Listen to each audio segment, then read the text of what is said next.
আসসালামু আলাইকুম। কেমন আছো তোমরা? আলহামদুলিল্লাহ ভালো আছি। আলহামদুলিল্লাহ, আমিও ভালো আছি। আলহামদুলিল্লাহ স্যার।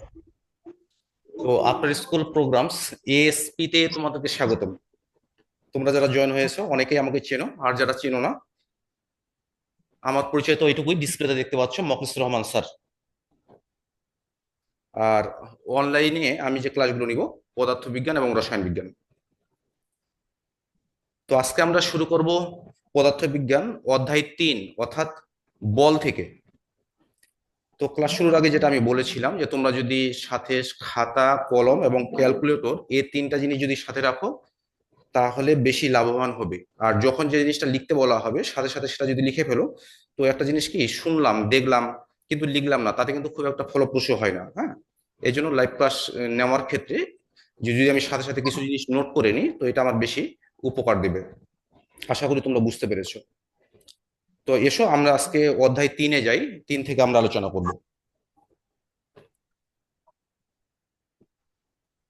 আমাদের অধ্যায় যে 3, এটা চ্যাপ্টারের নাম তো জানো, বল। হ্যাঁ, তো এখান থেকে শুরুর দিকে যেটা পড়া, হ্যাঁ, যেটা দিয়ে আমরা শুরুটা করব, সেটা হচ্ছে কি, নিউটনের প্রথম সূত্র। সেটাই হলো কি, নিউটনের প্রথম সূত্র। তোমরা সূত্রটা অনেকেই জানো, আর যারা প্রথমবার শুনছো, তো সেটা আমরা একটু দেখে নিই। নিউটন কি বলছেন তার সূত্রে, যে বাইরে থেকে বল প্রয়োগ না করলে স্থির বস্তু স্থির থাকবে এবং গতিশীল বস্তু সমবেগে চলতে থাকবে। একেবারে সাদামাটা কথা বলেছেন নিউটন। যদি আমি বাইরে থেকে বল প্রয়োগ না করি, যে বস্তুটা স্থির আছে সেটা স্থিরই থাকবে, আর যেটা গতিশীল রয়েছে সেটা কি থাকবে, গতিশীল থাকবে। কে যেন হোয়াটসঅ্যাপে একটু নক করছে।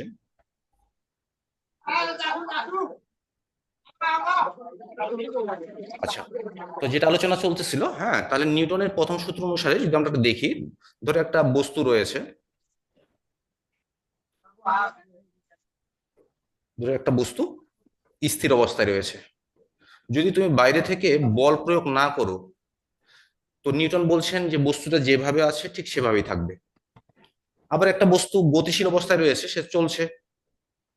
তো নিউটন বলছেন, যদি তুমি বাইরে থেকে বল প্রয়োগ না করো, যদি বাইরে থেকে বল প্রয়োগ না করো, তো বস্তুটা কি সমবেগে চলতে থাকবে। অর্থাৎ বস্তু যে অবস্থায় আছে সে অবস্থায় থাকতে চাই। এটা হচ্ছে নিউটনের প্রথম সূত্রের মূল কথা। তো এই জন্য নিউটনের প্রথম সূত্র থেকে দুটো জিনিসের ধারণা আমরা পাই। একটা হলো যে বস্তু যে অবস্থায় আছে সে অবস্থায় থাকতে চাই, যেটাকে বলা হয় কি, জড়তা। তোমরা কি বোর্ডের লেখা দেখতে পাচ্ছ তো নাকি? জি স্যার। আচ্ছা, বোর্ডের লেখা যদি দেখতে সমস্যা হলে আমরা একটু নক করিও। আচ্ছা, একটা সমস্যা হচ্ছে এখানে। কি সমস্যা বলো দেখি।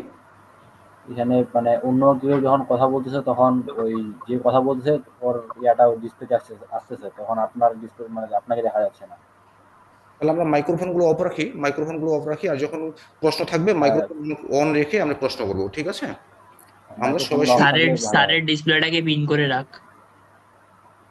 হ্যাঁ, সেটাও করতে পারো, সেটাও করতে পারো। এখানে আমরা সবাই যদি সবার সহযোগী হই তাহলে সুবিধা হবে। হ্যাঁ, বাড়তি কোনো কথা বলবো না, আর যদি প্রশ্ন করার দরকার হয় অবশ্যই প্রশ্ন করবো, হ্যাঁ, মাইক্রোফোন অন করে। তাহলে নিউটনের প্রথম সূত্র থেকে আমরা যে দুটো জিনিসের ধারণা পাই, সেটা একটা, তার একটা কি, একটা হলো জড়তা,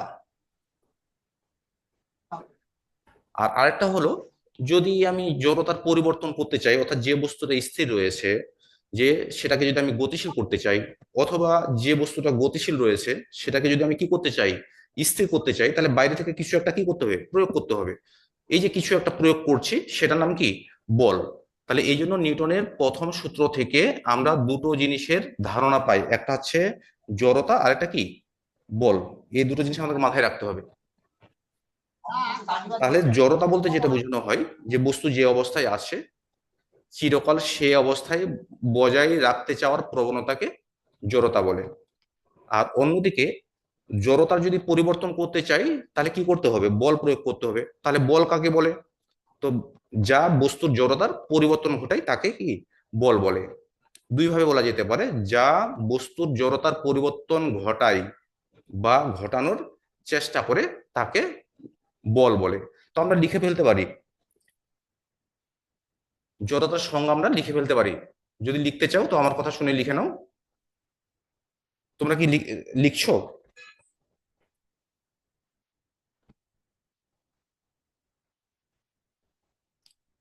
তাহলে জড়তা কাকে বলে?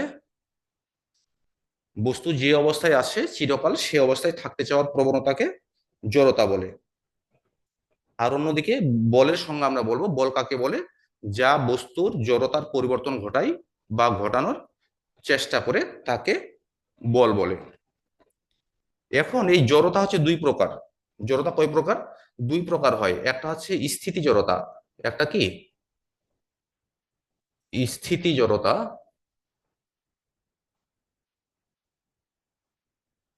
আর একটা হলো গতি জড়তা। গতি জড়তা। স্থিতি জড়তা কোনটা?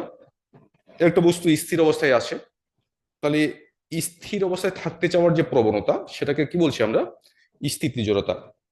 অর্থাৎ স্থির বস্তুর স্থির থাকতে চাওয়ার প্রবণতাকে স্থিতি জড়তা বলে। এবং গতিশীল বস্তুর গতিশীল থাকতে চাওয়ার প্রবণতাকে গতি জড়তা বলে। তাহলে এই সংজ্ঞাটা আমাদের মনে রাখতে হবে, স্থিতি জড়তা কি, গতি জড়তা কি। আমাদের বাস্তব জীবনে স্থিতি জড়তার উদাহরণ কেমন হতে পারে দেখো। যে যেমন চলন্ত বাস, হ্যাঁ, চলন্ত বাস বা থেমে থাকা বাসের মধ্যে দুটো ঘটনা ঘটে। বাসটা স্থির অবস্থায় রয়েছে, হ্যাঁ, আমরা একটা যদি বাস কল্পনা করি, বাসের মধ্যে কি রয়েছে? যাত্রী বসে রয়েছে, তাই তো? বাসটা স্থির, যাত্রী বসে আছে, তার মানে কি যাত্রীও স্থির। এই অবস্থায় যাত্রীর মধ্যে কোন জড়তা কাজ করে? অবশ্যই স্থিতি জড়তা, যেহেতু সেই স্থির অবস্থায় রয়েছে। এখন বাসটা যদি হঠাৎ যাত্রা শুরু করে অর্থাৎ সামনের দিকে, তো বাসের সাথে সাথে কি হয়? যাত্রীর শরীরের নিচের অংশ গতিপ্রাপ্ত হয়, কিন্তু উপরের অংশটা কি হয়? স্থিতি জড়তার কারণে সে কিন্তু স্থির থাকতে চেয়েছিল উপরের অংশটা, কিন্তু হঠাৎ করে নিচের অংশটা গতিপ্রাপ্ত হওয়ার কারণে উপরের অংশটা কোন দিকে যাবে? পিছনের দিকে যাবে, তাই না? তো এই জন্য থেমে থাকা বাস যখন হঠাৎ চলতে শুরু করে তো যাত্রী পিছনের দিকে হেলে পড়েন কোন জড়তার কারণে? স্থিতি জড়তার কারণে। আবার গতি জড়তার যদি দেখি আমরা, একটা বাস, তুমি যেখানে বসে আছো এটাকে বাস মনে করো, তুমি রুমে বসে আছো, কল্পনা করে নাও যে বাসের মধ্যে বসে আছো, তো বাসটা গতিশীল চলন্ত অবস্থায় রয়েছে, তার মানে তুমিও গতিশীল অবস্থায় রয়েছে, তোমার মানে তোমার মাঝে গতি জড়তা কাজ করছে, এই তো। এখন বাসটা যদি হঠাৎ করে ব্রেক করে থেমে যায়, তো বাসের সাথে সাথে কিন্তু তোমার শরীরের নিচের অংশ কি হয়? স্থির অবস্থা প্রাপ্ত হয়, তাই না? কিন্তু উপরের অংশ গতি জড়তার কারণে সে কোন দিকে যাইতে চাইবে? সামনের দিকে যাবে। এ কারণে চলন্ত বাস যখন হঠাৎ ব্রেক করে যাত্রী কোন দিকে ঝুঁকে পড়বে? সামনের দিকে। তো এটা হলো আমাদের কি গতি জড়তার উদাহরণ। আশা করি তোমরা বুঝতে পেরেছো। তাহলে নিউটনের প্রথম সূত্র থেকে আমরা দুটি বিষয়ের ধারণা পাই, একটা হচ্ছে জড়তা, আর একটা কি বল। এই কথা দুটো কিন্তু মাথায় রাখতে হবে। আর নিউটনের প্রথম সূত্রটা কি? যে বাইরে থেকে বল প্রয়োগ না করলে স্থির বস্তু স্থির থাকবে এবং গতিশীল বস্তু কি সমবেগে চলতে থাকবে। এখন আমরা দেখি এই জড়তা কিভাবে পরিমাপ করা যায়। জড়তা কিভাবে পরিমাপ করা যায়? আমি সময় আয়তনের দুটি বস্তু বিবেচনা করছি। বস্তু দুটোর আয়তন কি সমান। একটা কাঠ আর একটা হচ্ছে লোহা। একটা কাঠ আর একটা কি লোহা। এখন দেখো, যদিও দুটোর আয়তন সমান, তার লোহার ভর বেশি। লোহার একই আয়তন, লোহার কি ভরটা হবে বেশি। আর অন্যদিকে কাঠের ভর কি লোহার তুলনায় কম। এখন এখানে বিষয়টা ভালোভাবে বোঝার চেষ্টা করো।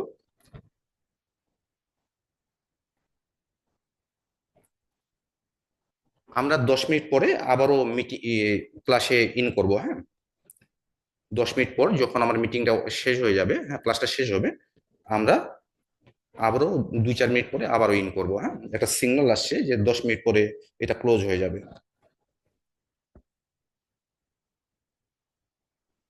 আচ্ছা, যেটা বলা হচ্ছিল কাঠ এবং লোহা, হ্যাঁ? কাঠের গুঁড়ি লোহার গুঁড়ি, হ্যাঁ, দুটোর আয়তন সমান। আমরা স্বাভাবিকভাবে যেটা বুঝি লোহার ভরটা বেশি। এখন দুটো স্থির অবস্থায় রয়েছে, তাই না? স্থির অবস্থায় রয়েছে, তার মানে দুটোর মধ্যে কি স্থিতি জড়তা কাজ করছে। এখন আমি যদি দুটোকে গতিশীল করতে চাই, তাহলে নিঃসন্দেহে কাঠের চেয়ে লোহাতে বেশি বল প্রয়োগ করতে হবে। কাঠের চেয়ে লোহাতে কি বেশি বল প্রয়োগ করতে হবে। আবার বিবেচনা করো যে দুটোই গতিশীল অবস্থায় রয়েছে, তার মানে লোহা এবং কাঠের গুঁড়ি দুটোর মধ্যে গতি জড়তা কাজ করছে, এই তো। এখন যদি আমি থামাতে চাই, তাহলে নিঃসন্দেহে কাঠের চেয়ে লোহাতে কি বেশি বল প্রয়োগ করতে হবে। স্থির ছিল গতিশীল করতে চাই, কাঠের চেয়ে লোহাতে বেশি বল প্রয়োগ করতে হচ্ছে। আবার গতিশীল আছে, তো কাঠের চেয়ে লোহাতে বেশি বল প্রয়োগ করে আমাকে থামাতে হবে। তার মানে দেখা যায় যে বস্তু যে অবস্থায় থাক না কেন, আমি যদি তার জড়তার পরিবর্তন করতে চাই, তো দেখা যায় কাঠের চেয়ে লোহাতে বেশি বল প্রয়োগ করতে হয়। কেন বেশি বল প্রয়োগ করতে হয়? কারণ লোহার ভরটা এই জায়গায় বেশি। সেক্ষেত্রে আমরা বলতে পারি যে একমাত্র ভর দ্বারা জড়তা কি করা যাবে, পরিমাপ করা যাবে। ভর হলো জড়তার কি পরিমাপক। যে বস্তুটার ভর যত বেশি, তার জড়তা তত বেশি। তাহলে বলো দেখি যে তিনটা বস্তু, একটার ভর হলো 5 কেজি, 10 কেজি, 15 কেজি, তাহলে কোনটির জড়তা বেশি হবে? জড়তা কোনটির বেশি হবে? যে বস্তু জড়তা আহ, ভর হচ্ছে 15 কেজি। হ্যাঁ, তাহলে এর জড়তা বেশি হবে। বুঝে আসছে তো? তাহলে ভর দ্বারা কেবলমাত্র কি জড়তা পরিমাপ করা যায়। এই হলো আমাদের নিউটনের প্রথম সূত্র। হ্যাঁ, প্রথম সূত্র থেকে আনুষঙ্গিক যে বিষয়গুলো, একটা হচ্ছে নিউটনের প্রথম সূত্র থেকে দুটি বিষয়ের ধারণা পাওয়া যায়, একটা হলো জড়তা আর একটা কি বল। জড়তা বলতে কি বুঝলাম? যে বস্তু যে অবস্থায় আছে সে অবস্থায় থাকতে চাওয়ার প্রবণতাকে জড়তা বলে। জড়তা দুই প্রকার, স্থিতি জড়তা এবং কি গতি জড়তা। স্থির বস্তুর স্থির থাকতে চাওয়ার প্রবণতাকে স্থিতি জড়তা বলে, এবং গতিশীল বস্তুর গতিশীল থাকতে চাওয়ার প্রবণতাকে গতি জড়তা বলে। স্থিতি জড়তা উদাহরণ কি? অনেক সময় পরীক্ষায় চলে আসে এভাবে যে থেমে থাকা বাস হঠাৎ যাত্রা শুরু করলে যাত্রীরা কোন দিকে ঝুঁকে পড়ে, ব্যাখ্যা করো। হ্যাঁ, তাহলে ব্যাখ্যা তো শুনলে যে থেমে থাকা বাস হঠাৎ যাত্রা শুরু করলে যাত্রীরা কোন দিকে ঝুঁকে পড়ে, পিছনের দিকে। কিসের কারণে? স্থিতি জড়তার কারণে। হ্যাঁ, আর অন্যদিকে গতিশীল বাস হঠাৎ করে ব্রেক করলে যাত্রীরা সামনের দিকে ঝুঁকে পড়ে। কিসের কারণে? গতি জড়তার কারণে। আর অন্যদিকে বল কাকে বলে? যা বস্তুর জড়তার পরিবর্তন ঘটায় বা ঘটানোর চেষ্টা করে তাকে জড়তা বলে। চাইলে অন্যভাবে বলতে পারো, যা স্থির বস্তুকে গতিশীল করে বা গতিশীল বস্তুকে স্থির করে বা করতে চাই, তাকে বল বলে। এই হচ্ছে মোটামুটি নিউটনের প্রথম সূত্র থেকে কি যে আমাদের আলোচনা। আমরা কিছু সময় পরে আবারও ইন করব। আমি ক্লাসটা শেষ করছি এই মুহূর্তে। এরপরে যখন আবার ইন করব 40 মিনিট আমি ক্লাসটা নিতে পারবো। ধন্যবাদ সবাইকে।